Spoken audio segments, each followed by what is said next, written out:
Over the past year and a half, in this series I have recommended many different kinds of books. Children's books, young adult books, classics, mysteries, romance, sci-fi, biography, and poetry. But this week's book just might be the most controversial choice of all. 100 Books You Must Read, number 100, the Bible.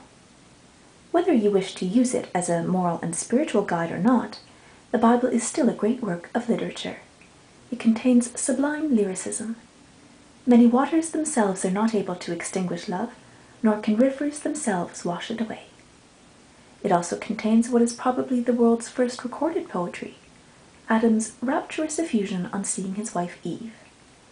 This is at last bone of my bones and flesh of my flesh.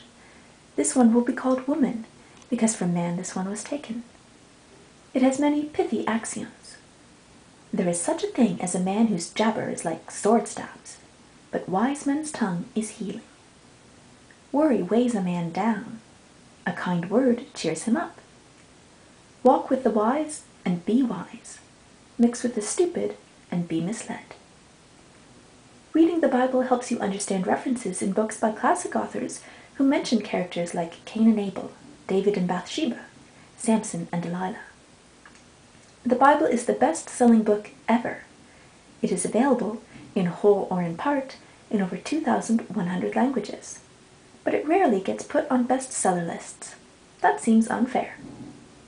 There are a myriad of different translations to choose from, but your basic choice is an old translation, like the King James Version with its poetic grandeur. Or how wilt thou say to thy brother, Let me pull out the mote out of thine eye, and behold, a beam is in thine own eye.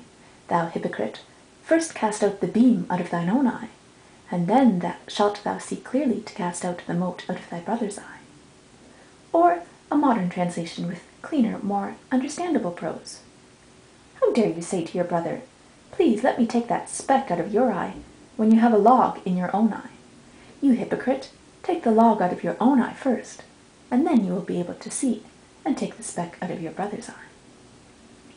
And now, just a little more poetry to brighten your day. Everything has its appointed hour. There is a time for all things under heaven.